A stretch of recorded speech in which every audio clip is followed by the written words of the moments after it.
Audio Jungle.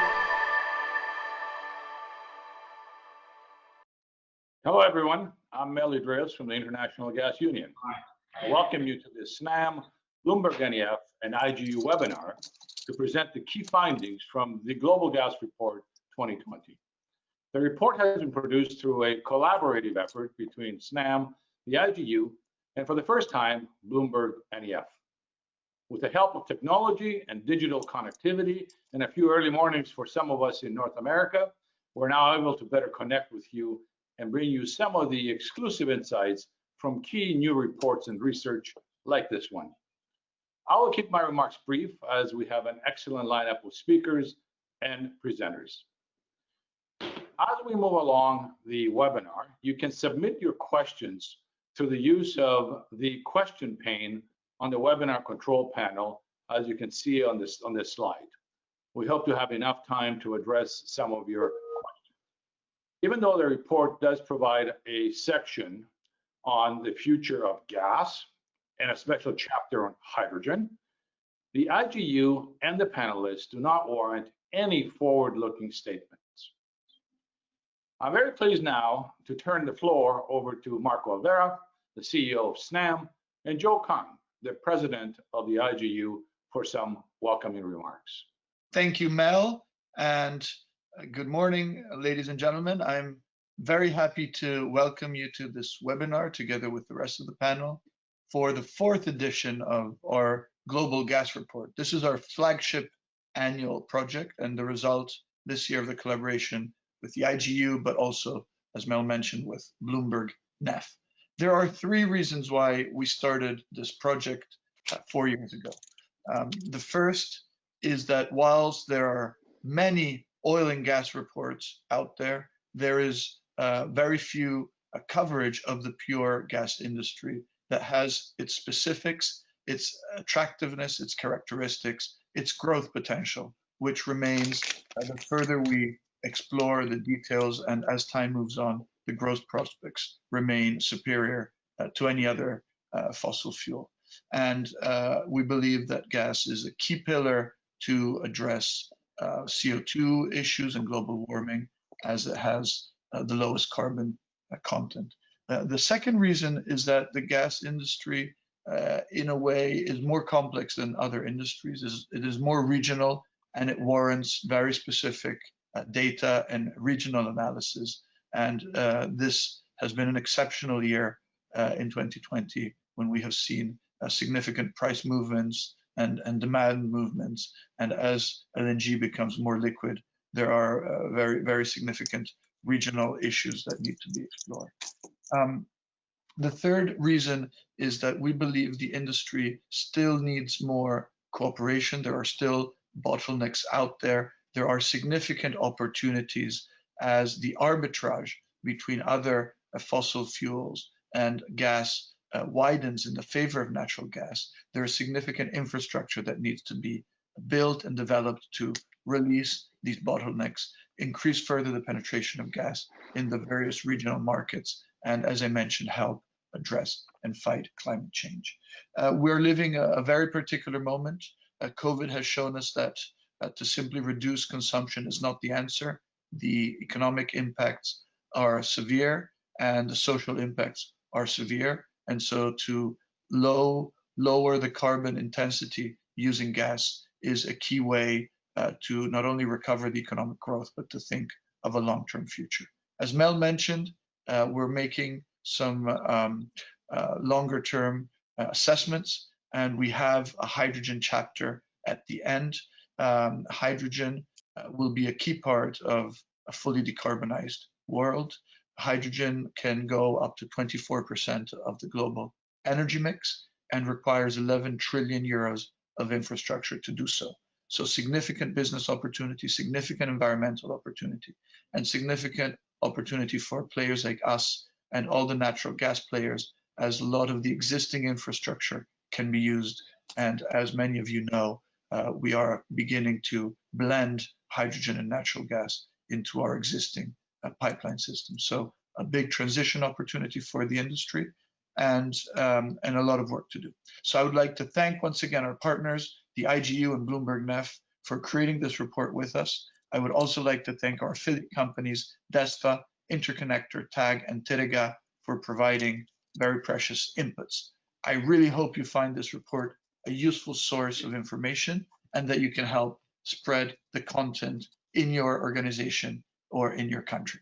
Thank you very much, and I hope you have a successful morning. Thank you. Thank you very much, Marco. Professor Khan, the floor is yours. Thank you, Mel. Thank you, Marco and Dr. Tanaka-san joining us, and dear distinguished colleagues. Welcome all this global webinar to the presentation, one of our flagship reports. Our relationship with the SNAM has steadily grown, and we appreciate its support and our productive collaboration on this key report. As Marco already said, Global Gas Report is an important contribution to the key global energy analysis, as it highlights the most important trends and development in the gas sector and the global market. I'm very pleased that the BloombergNEF, for the first time, worked with us on this year's edition. I don't think that anyone would argue that 2020 has a very difficult year, and the one that really put us all to test. But I have to no doubt that together we'll come out this challenge stronger and wiser. Together we can build better, and the gas will be there to provide a clean, safe, flexible, affordable, and resilient energy to do so. Even this event is a good example. Despite the global travel restriction, here we are hosting worldwide live broadcast to the international audience with an impressive group of experts connecting from the different parts of the world. It was made possible by technology and enabled by reliable infrastructure of communication. One of the key values of our industry is a steadfast commitment to the safety and the reliability, and I'm thankful for the resilience shown us by people in this sector as they step up to the challenge and they continue to deliver essential service of energy, supporting communities around the world in this challenging time. But we must not forget that very large part of our population remains without access to modern energy in areas where infrastructure is lacking or slow to develop. And as you hear today's presentation on the key trends and the data about the growth and the potential of a gas market, I urge you pay attention to the importance of investment in the gas infrastructure. Without it, the value of gas cannot be fully realized. There is a value of energy to rebuild the better environment and the cleaner air. The quality of life of that part of the population without the access to the modern energy can be significantly improved by investing in access to the gas. This year Global Gas Report also includes a special session on the hydrogen, because as you will hear from our esteemed panelists today, hydrogen will play an important role in the attainment of global climate goals, and the infrastructure also essential to enable to important law. I will conclude with my key message being this: investing in gas infrastructure is a long-term climate proposition, because a natural gas infrastructure can be used for transporting hydrogen and other carbon neutral, low, or even negative gases.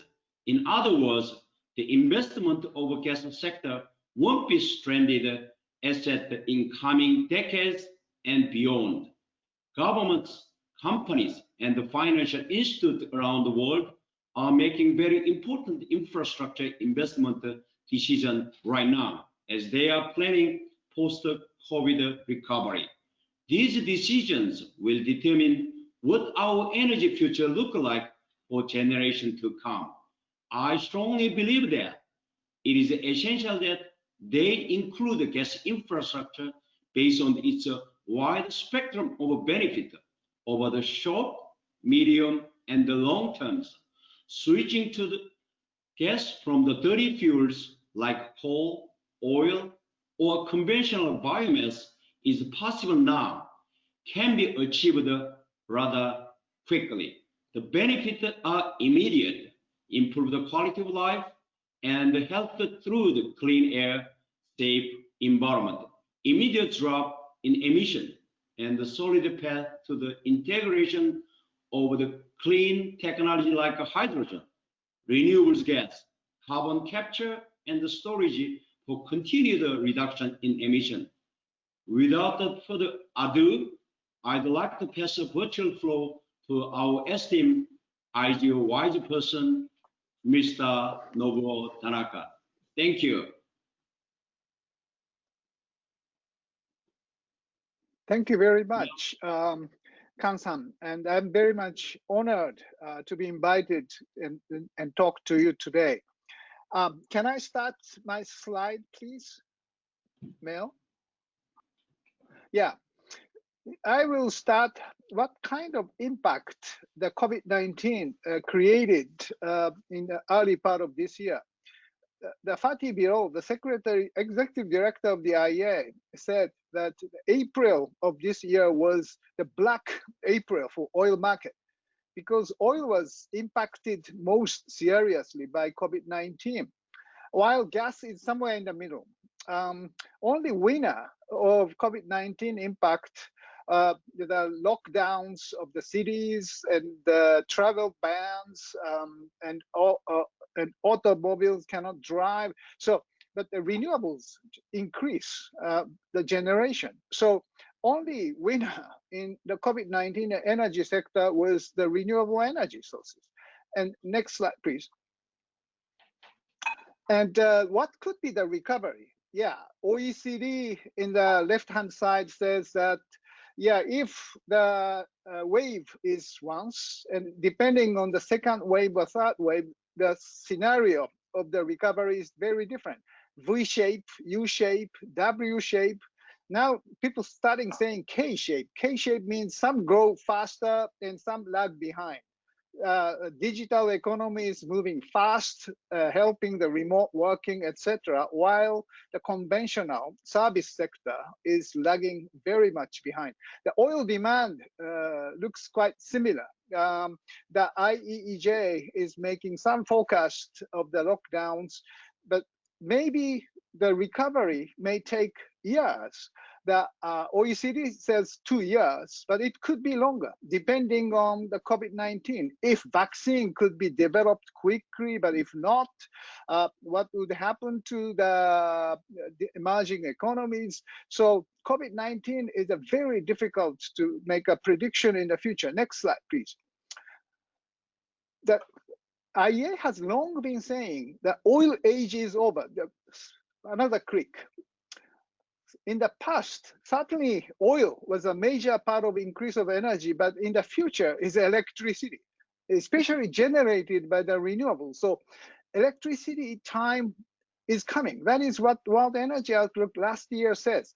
And this comes from the cost reduction of the renewable. And the very substantive cost reduction happens. So oil age is over for IEA. Next slide, please.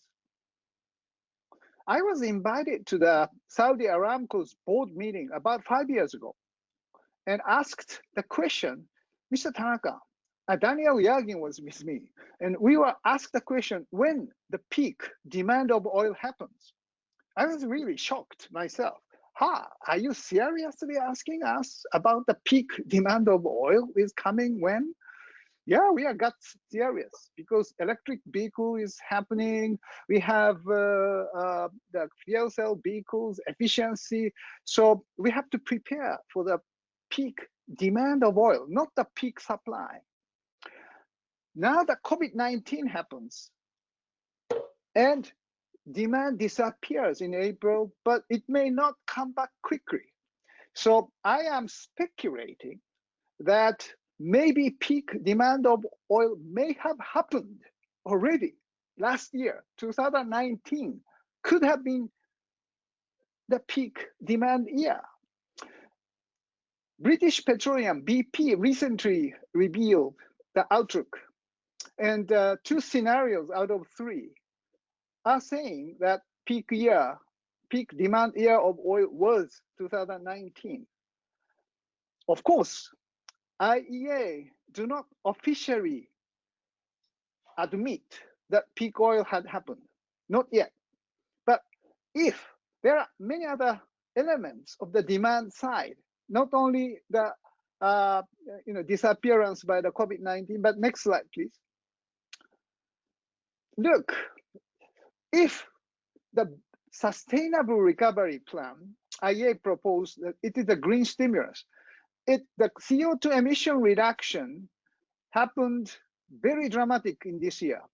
But in the last time, in the Lehman shock in 2008-9, it rebounded. But if the green stimulus of countries happens, maybe this rebound will not happen. Though IEA said structurally, CO2 emission peak could have been 2019. And my speculation is that if carbon dioxide emission peak was 2019, why not peak demand of oil at the same time? Next slide, please. Yes, natural gas has also hit by COVID-19, but less than oil. But next slide, please. There are plenty of LNG facilities committed last year, and oversupply of the LNG may continue. The many projects are canceled and postponed, but oversupply is inevitable depending on the recovery of the demand. Next slide, please. There are many companies now, financial corporations, thinking about ESG finance. The climate change risk is enormous for insurance sector. So TCFD, Task Force for Climate Risk Disclosure, is now mainstream in Japan. There are not many companies who signed up to this, but now 300 companies signed up to TCFD. And Nikkei Journal, Nippon Keizai Journal, is covering TCFD and ESG investment almost every day. That there's a strong pressure from the financial sector to be sustainable. Next slide, please. There are many companies who claim renewable energy 100% user. Apple, Microsoft, Google, Amazon, these big 5 are among them. And their share, the value of their shares, market cap is 22% of Dow Jones 600. And Tesla has more value than Toyota and more value than ExxonMobil. So new economy is moving to the renewable energy 100%. And they ask their supply chain companies to do the same wherever they are, in US, in Japan, in China, India, in Europe. Yes, all global supply chain are moving quickly to the renewable energy 100%. So I think structural change by demand side driven nature, not only COVID-19, but the structural by the advanced economies are moving toward zero carbon very quickly, much quicker than what we think. Next slide, please. IEA's Sustainable Recovery Plan calls for 4 technologies. Hydrogen is one, batteries, carbon capture, utilization and storage, and small modular nuclear reactors. So these are the key technology which can help renewables to expand and also make the very difficult area of technologies or industries to decarbonize. Next slide, please. IEA's energy, let's say, future of the hydrogen report was revealed last year, and it says that there are 4 elements in this report. One is using expansive use of the renewables and by making storage of electricity and over the season even. So helping more renewables to be utilized and help oil and coal and gas exporters providing clean alternative with CCS. So it's a blue hydrogen, green hydrogen, blue hydrogen, and also decarbon hardcore industrial sectors like steel, chemicals, trucks, ships, planes, etc. So this is the new reality, and hydrogen would be a very important element to help the fossil fuels to continue or survive. Next slide, please. Yes, how can it happen that Japan organized the Green Ammonia Consortium? So this consortium is trying to import green ammonia or a green hydrogen or blue hydrogen from countries like Australia or Middle East or United States, depending on the cost. So blue hydrogen or green ammonia is very interesting trade matter for the future. Next slide, please. Europe is moving toward hydrogen economy by big stimulus package. Now Japan started hydrogen economy about a decade ago. We are trying hard with Mirai, the Toyota fuel cell vehicle, but China started hydrogen economy much more seriously. Now Korea, Hyundai is sending out many fuel cell vehicles, and now Europe. So I am telling Japanese government, we have to be very serious if Japan wants to be the leader of the hydrogen economy. And probably, as I said before, the hydrogen has many ways to transport. One is ammonia, another is liquid hydrogen, another one is methyl cyclohexane, the chemical hydrate. But whatever, this may replace the LNG, liquid natural gas business model was developed by Japan to replace oil by gas. But gas is going to replace coal, but eventually gas must be decarbonized. And for that, hydrogen will play a very, very important role, which Europe is focusing green hydrogen because they will have abundant renewables in the future. And this is a strategic use and reduce import dependency from Middle East, from Russia, or from the United States. Very strategic, just like China. And hydrogen is a very interesting way to strengthen the energy security. Another slide, please. Yes, the hydrogen related electrolyzers investment increased dramatically this year in Europe and China. China for transportation and Europe for industry. This is IEA's World Energy Investment. Next slide, please. Another interesting element which I am doing ICEF, Innovation for Cool Earth Forum, focused on women, gender issue.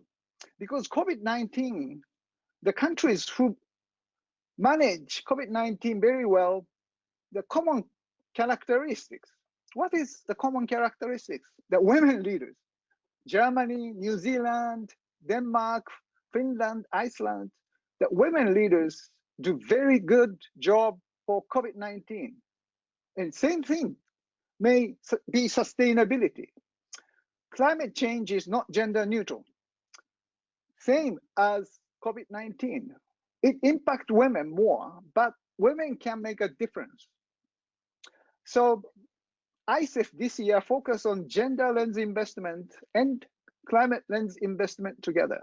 It will take place in the early part of October, and hydrogen or green stimulus or innovatively technologies and solutions for net zero emission is what we are going to discuss with all the audience from all over the world. And I wish many people who are watching this, please join us and join me in ICEF 2020.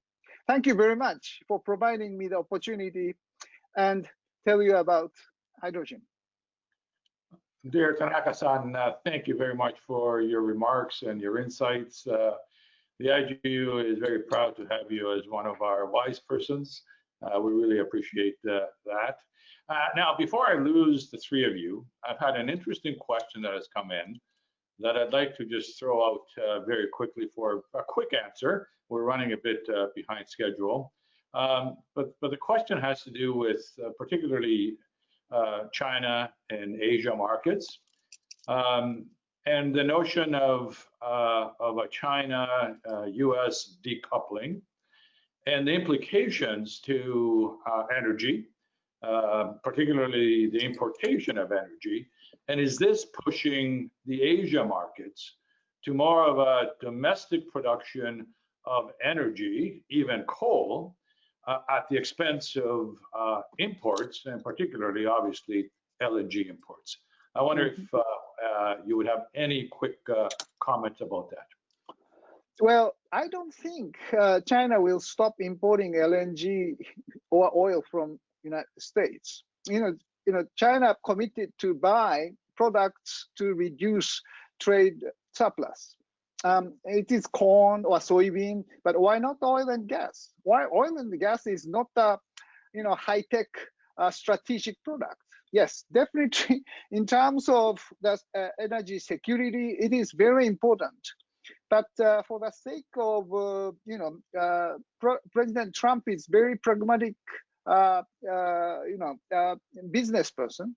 So exporting gas or oil doesn't make any problem for him. So of course, who knows?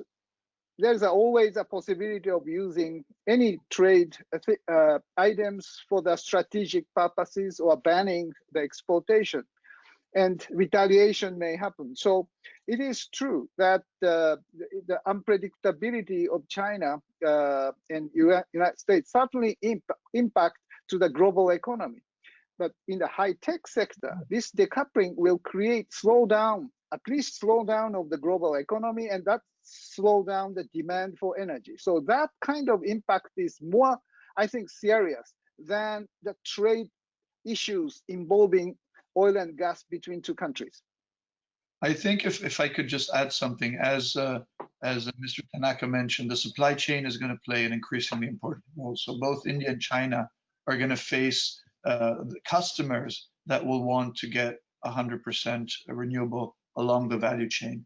And the cost to consumer of buying a pair of sneakers, a pair of jeans, an iPhone, and the extra cost of having it carbon neutral is tiny compared to the product itself. And the consumer pressure is going to be huge on these markets. And something I hinted to in my brief introduction, very few people realize the arbitrage that is so significant between diesel and LNG right now. And so you have countries like India that are importing huge amounts of diesel, and they look at that in dollars per ton. And then they're deciding not to import as much LNG as they could, because they look at the dollars per million BTU compared to coal, and they're burning a lot of diesel for trains, a lot of diesel for backup power generation. These are instantly convertible to LNG, and so a lot of LNG growth can unexpectedly come from market share taken away from diesel. And so coal will have its issues because of the supply chain CO2 and even domestic pressure on CO2 and on particulate. And so I think the geopolitical trade issues are not going to have such a huge negative overhang on LNG because of these extra pockets of potential growth. Thank you. Well, before turning over to the Asia, and IGU is a very inclusive gas. The hydrogen is one of the gas. So IGU scope window is at present the natural gas, most of 80%. The hydrogen is maybe future-oriented gas. So I think this hydrogen and the renewable gas is not the adversary stance against the IGU. So that's the, I'm gonna send the message to all the participants on this webinar. Very good. Thank you, Joe. And again, Tanaka-san, thank you very much for joining us and for your remarks. We're going to move on. And as Joe mentioned previously, the IGU's relationship with SNAM has really matured. And I'm delighted to also share with you that our work with BloombergNEF is also gaining traction. And we could not be any happier than dealing with the professional energy experts there, and none more so than Ashish Sethia, the head of the global commodities. Ashish, the floor is yours. Thank you so much, Matt. Hello, everyone, and good afternoon from Singapore. I would start by taking a quick recap of what happened in 2019 in the global gas markets and the impact of the pandemic on the industry as well. So to begin with, last year was a good year in terms of global gas production. It grew by almost 3.5%. Demand grew by 2.3% as well.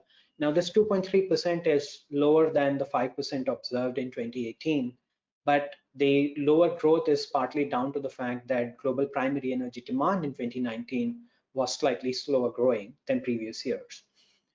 On the trade side, global trade of natural gas grew by 2.9%. Pipelines still have a majority in terms of global gas trade. They roughly account for 53% of the trade.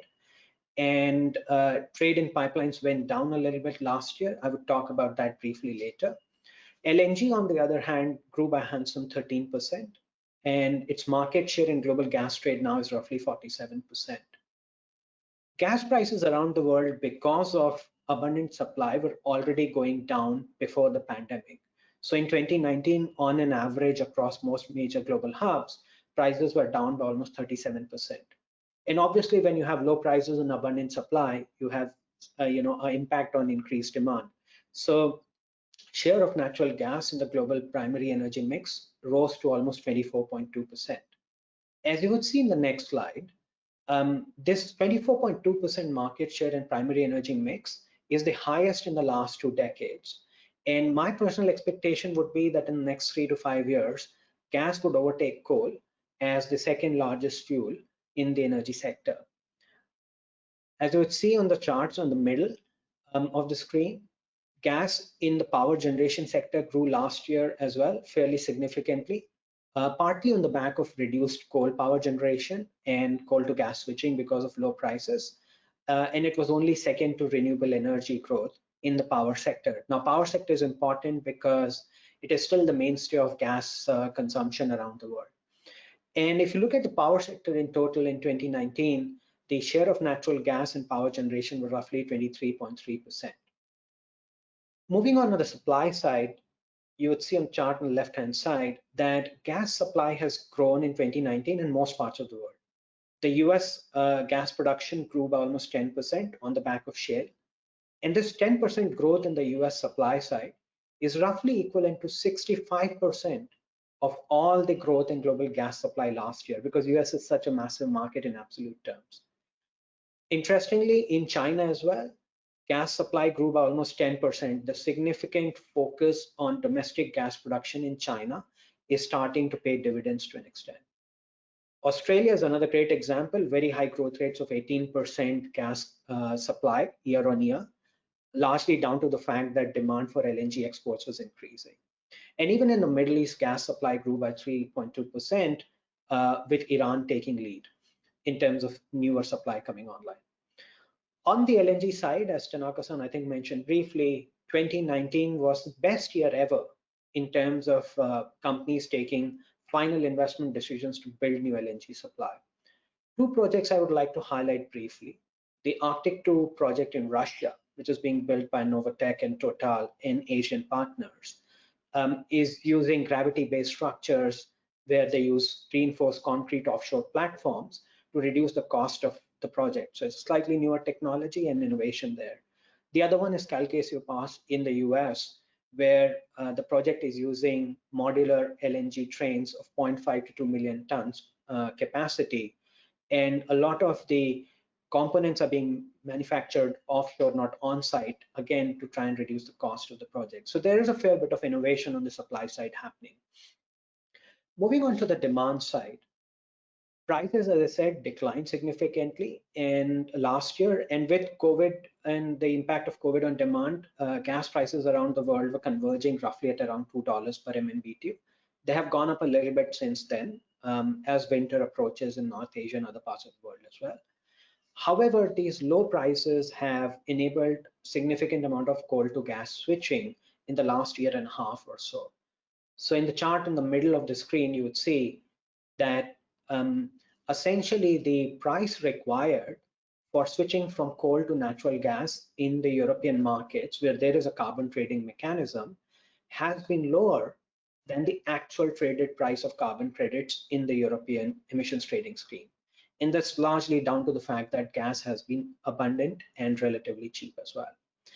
Even in markets where there isn't really a carbon trading scheme or mechanism, there is potential for coal to gas switching. Korea is a great example. In South Korea, in the power sector, my team at BloombergNEF is estimating that between October to December this year, an incremental 1.4 to 1.5 million tons of LNG import demand exists, largely down to the fact that LNG would be highly price competitive against coal in those months.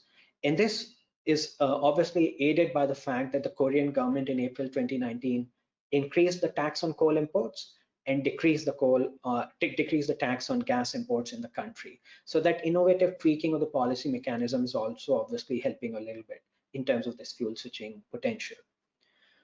Let's move on and talk a little bit on the supply side. In 2019, as I mentioned, pipeline gas supplies around the world, international trade declined a little bit, came down largely to Europe importing less pipeline gas. Norwegian production declined and Algerian production declined as well. So imports from Algeria went down. But if you look at the LNG market, essentially what happened there was production grew in US, Australia, and Russia significantly.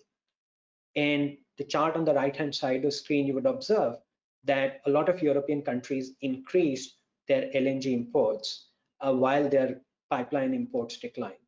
Now, a few other things to notice on that chart. Obviously, China's LNG demand continues to rise. Japan and Korean LNG demand went down last year, largely because of restart of nuclear power generation capacity. And Bangladesh is an interesting country I'd like to mention briefly. It had the second highest growth rate in LNG imports last year. Obviously, it's growing from a small base in terms of absolute volume, but the growth rate has been high because gas is starting to go not only in the industrial sector, but LNG is also going to the power sector now. So that's a quick recap of 2019. Let's talk a little bit about the first half of the year and the impact of COVID on the gas markets. On the left-hand side, there's a chart on industrial gas demand in Italy as an example. When the lockdowns were announced in Italy in mid-March, gas demand declined by almost 30% compared to a scenario which would have been a no-COVID scenario. And my team has done some modeling and analysis on this. So you were down 30% compared to a no-COVID situation. Since then, gas demand in the industrial sector has shown resilience and come back, but we are still kind of 8 to 10% below the normal levels that we would have seen without the pandemic. In the Spanish power sector, similar story. Demand fell off almost 25% compared to the no-COVID scenario in March, April, early April. And by the end of the year, we still probably would be 7 or 8% lower to a no-COVID comparison. So there is some catch-up to do, but again, the gas industry, as Tanaka-san said, is showing more resilience than some other sectors like oil. On the LNG import side, you'd see on the chart on the right-hand side that when lockdowns were announced in Europe, imports declined by almost 20%, and they grew steadily after that and declined a little bit again, partly because storage is getting full in Europe because a lot of importers were taking advantage of low prices. In China, when the lockdowns were announced, somewhere in late January, early February, imports suddenly declined by 50%, and they have gone up since then. And in India, because of low imports in China and cheap prices in the international LNG markets, LNG imports were continuously increasing and were reaching all-time records on a month-on-month level. And then lockdowns were announced by Prime Minister Modi at end of March, and you had a 60% decline overnight in LNG imports. But again, the sector is showing resilience and imports are starting to rise. So there is some room to catch up further. And the impact of COVID has been relatively significant on a year-on-year basis. So that's looking back. Let's talk a little bit about going forward, what may happen with international gas markets. So you'll see on the next slide that in terms of LNG forecast, my team has done analysis based on 3 different scenarios. The multi-wave pandemic scenario is basically our base case forecast today. And that basically estimates that LNG demand in 2020 would be roughly 4.2% lower than last year. And it would take a couple of years from here on for LNG demand globally to come back to the pre-pandemic level. There is a possibility that the pandemic endures longer in 2021 and perhaps the global GDP goes to pre-pandemic levels only somewhere in late 2021 or 2022. And if that happens, LNG demand may only come back to pre-pandemic levels after 3 to 4 years. So there's definitely an impact on the industry. However, if you project a little bit longer for the next couple of decades, my team assesses that LNG demand is continuously going to grow by almost 2.5% average year on year till 2040.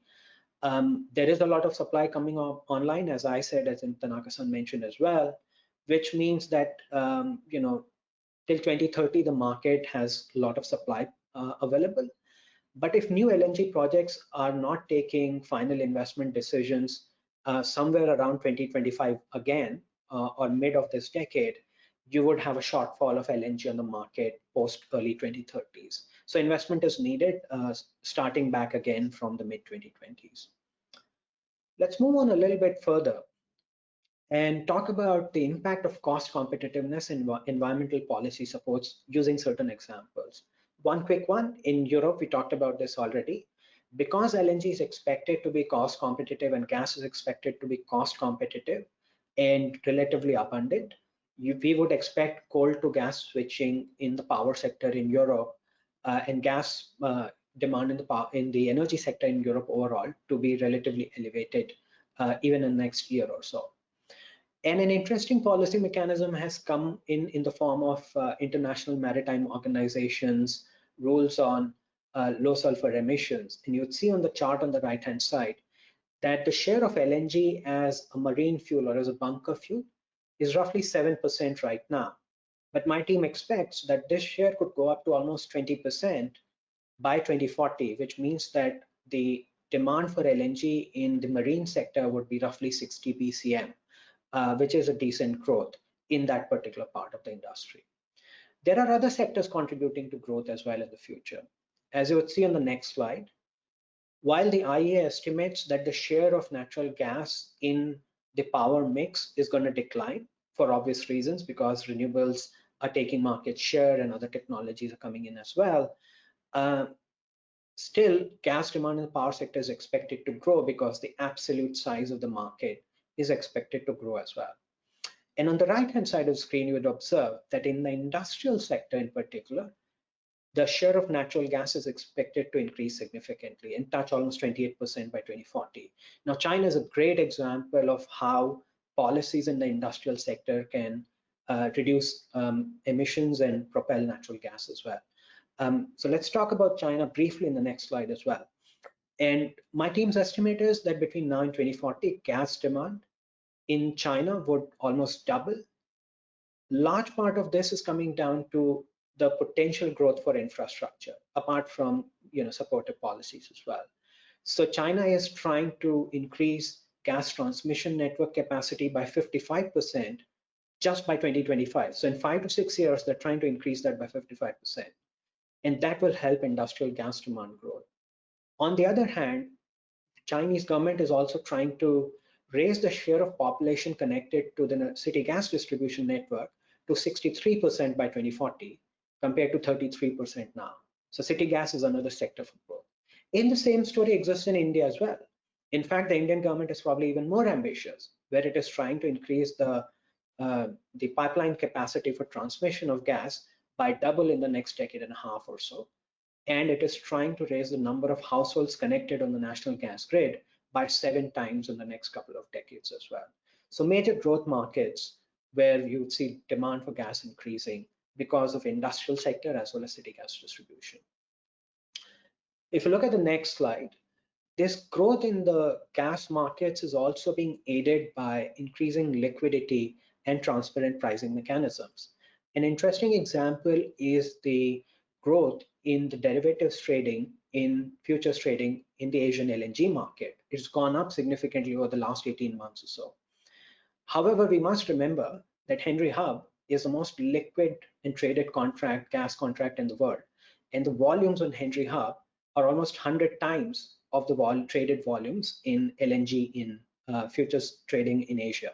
So there is a long way to go even in terms of LNG markets in the future in Asia. And I finally mentioned domestic pricing mechanisms as well and increasing transparency there. India is a fantastic example, has recently launched the Indian Gas Exchange with 3 physical delivery locations. And it's trying to add another 3 physical delivery locations in the next few months. And we hope that this transparent pricing mechanism would help new market players to come in and people to also hedge their risks as they participate more in the natural gas markets. So I hope this gives you a decent summary of what our expectation is in the next 2 years in a post-pandemic recovery, as well as the next 2 decades in the natural gas market.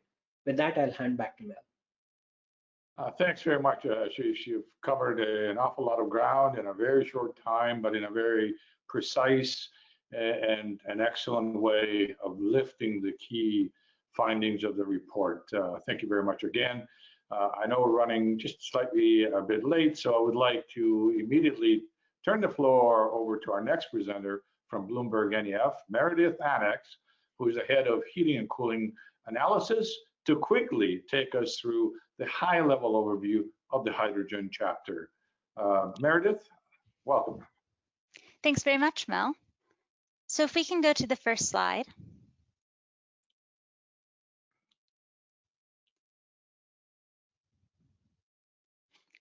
In 2018, electricity supplied 19% of the world's energy use. The rest was supplied by solid, liquid, or gaseous fuels. And while the share of electricity in final energy use is expected to increase significantly in order to meet climate goals, there are practical limits to what renewable power and electrification can achieve. Therefore, there will be an essential role for decarbonized gases, also called green gases, like hydrogen and biomethane in the future. Carbon capture and storage technologies can also be used to substantially lower the emissions from natural gas. And while a combination of all 3 solutions will play a role in a decarbonizing world, hydrogen is particularly well placed to grow. It can be produced, stored, and transported at a massive scale with low or no emissions, and can make use of existing oil and gas infrastructure, leading to incremental transition pathways.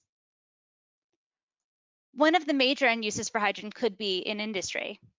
Manufacturing processes that require the physical and chemical properties of molecule fuels in order to work are a particularly strong use case. And hydrogen can also be used to provide high temperature process heat in many industrial applications.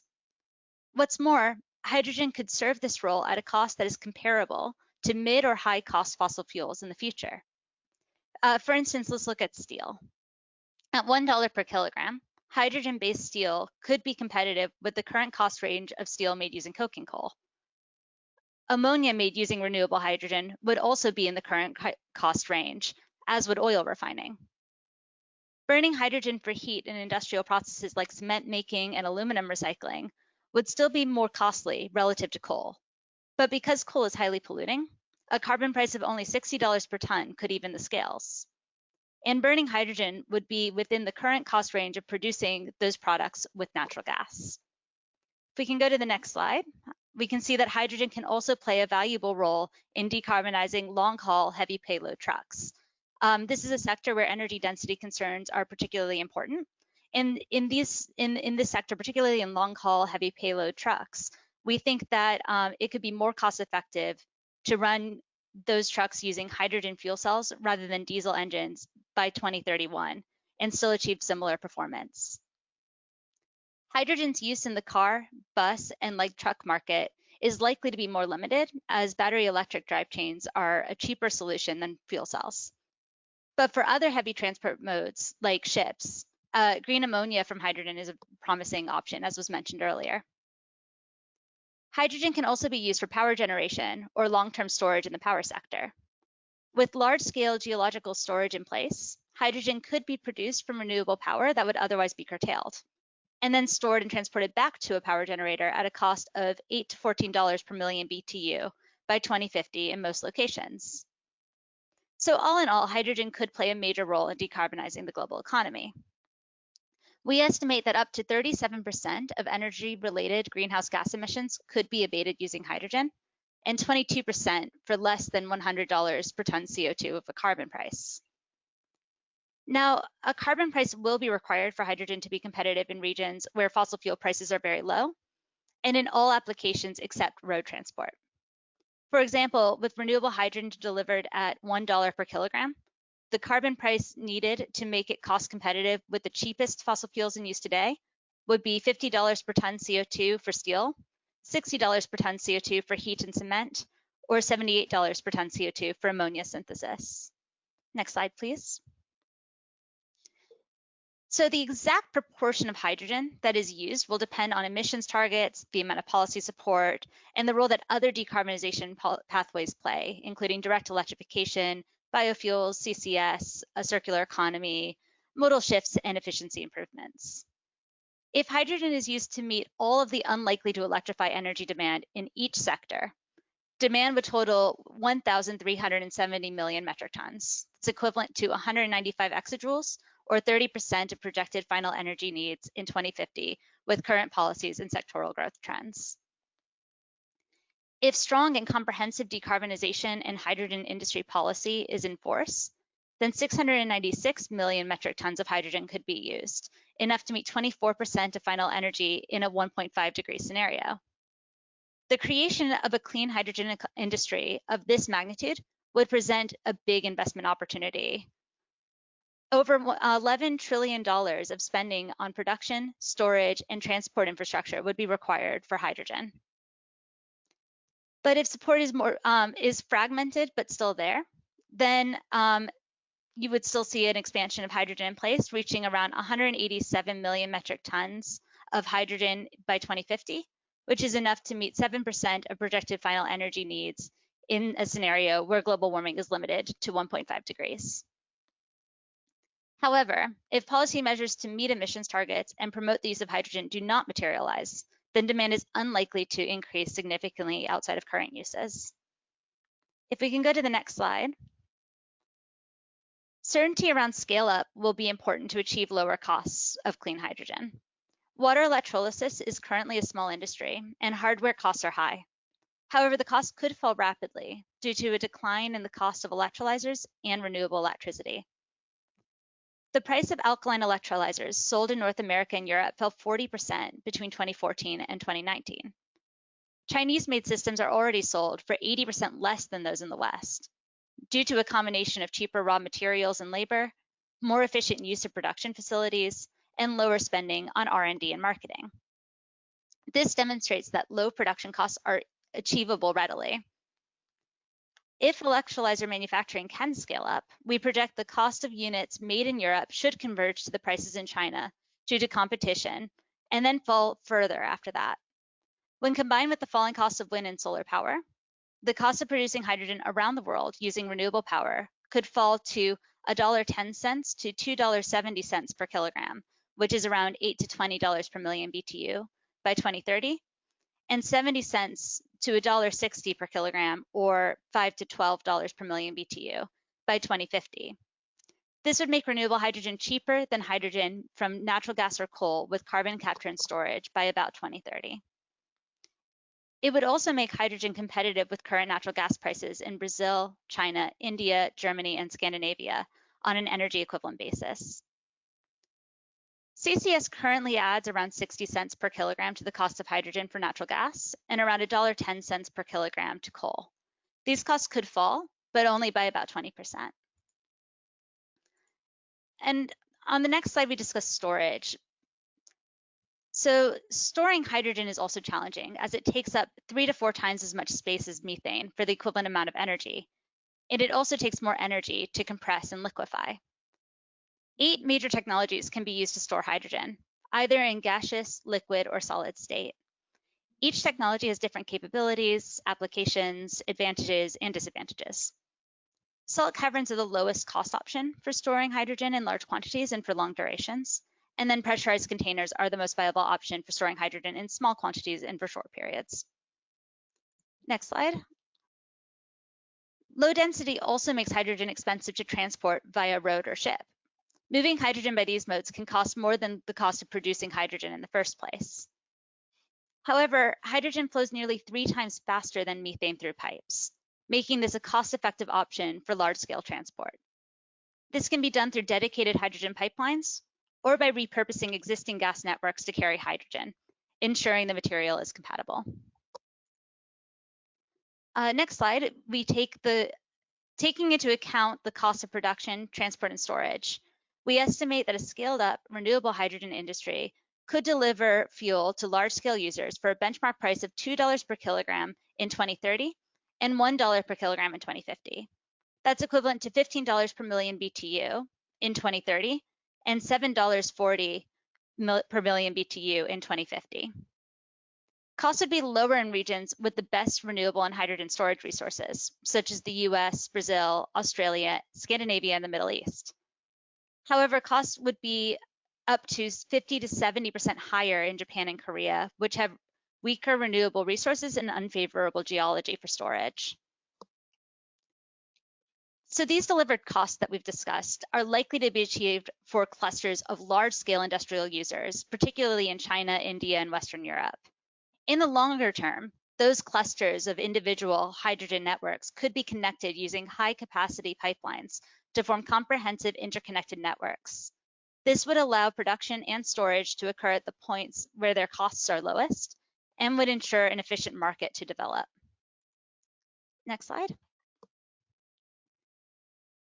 It can also pave the path for international hydrogen imports in the future.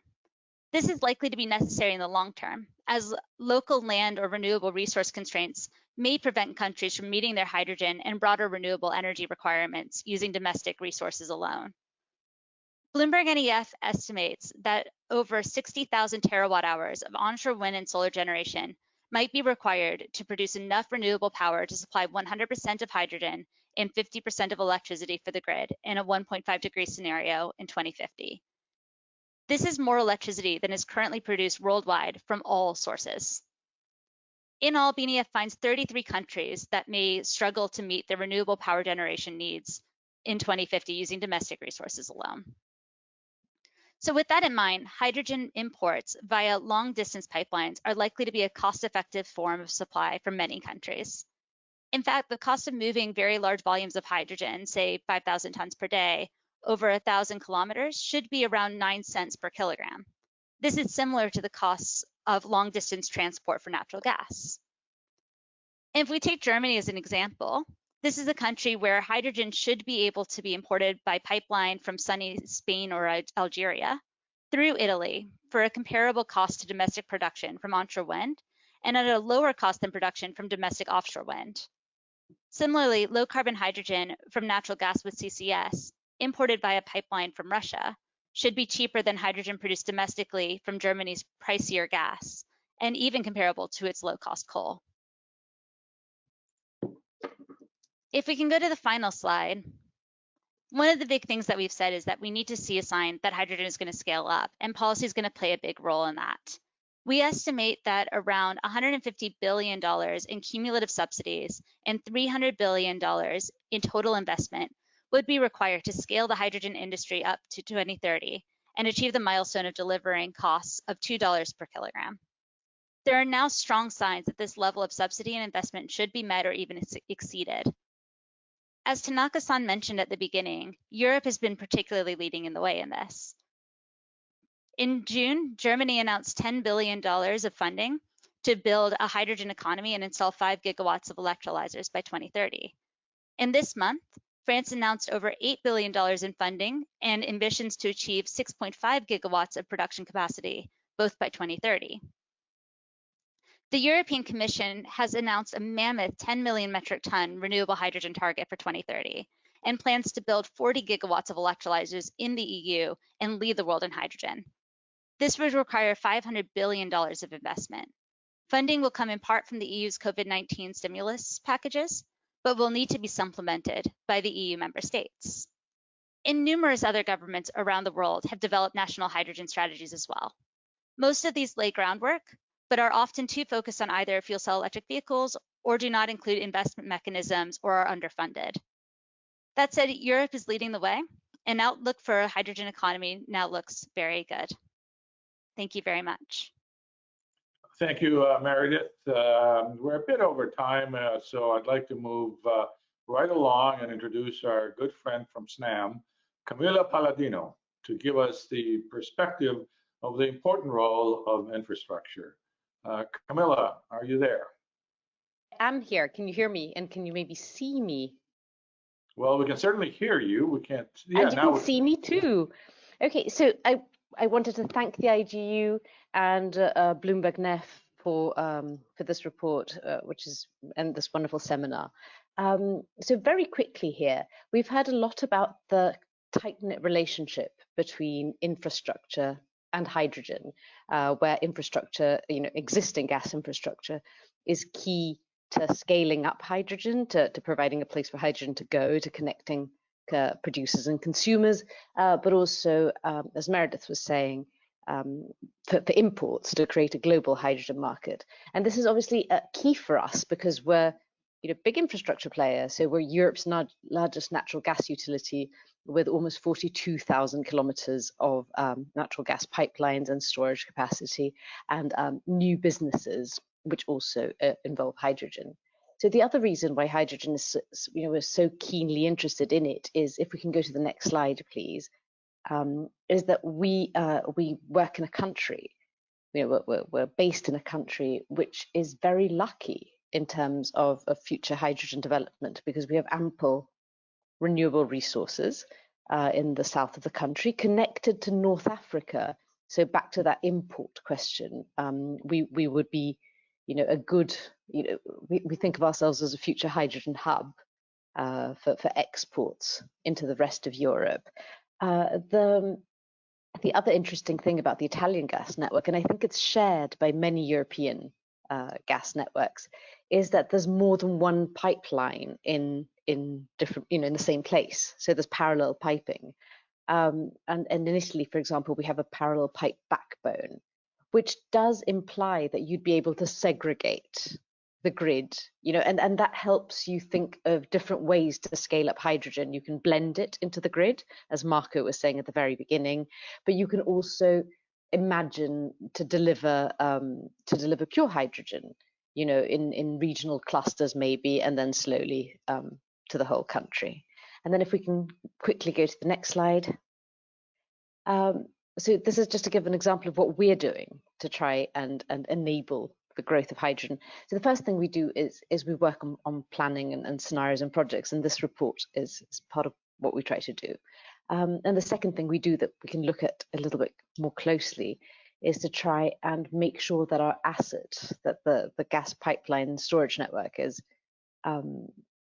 hydrogen ready, or that we know what we need to do to make it hydrogen ready as hydrogen starts to scale up.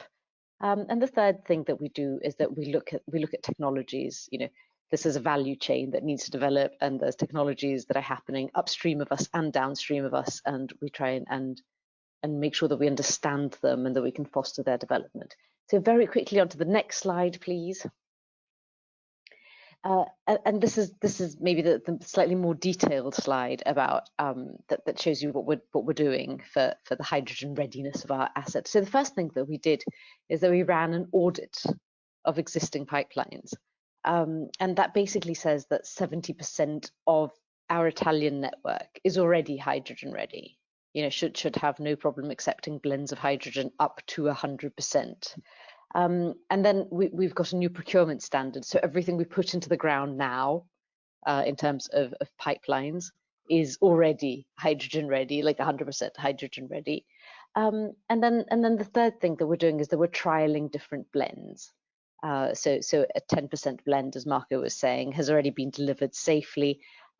This obviously means that you get, a blended natural gas and hydrogen product at the end, and further value could be achieved if you could separate it out at the end. So membranes and separation techniques should be a key area of R&D focus. But all of this to say that that the infrastructure world is alive to the to the very quick development of hydrogen, and to the role that we can play in enabling this to happen, and to the different things that we need to do. So thank you very much, and I hope it's been quick. Well, thank you very much, Camilla. We've gotten a few minutes over. I want to be very respectful to everyone's time, and as such, I will close the webinar. I'd like to thank you all for joining us and participating. Please stay safe and stay healthy until we meet again virtually next time. Thank you very much. Thank you. Thank you, Mel. Thank you, everybody. Audio Jungle.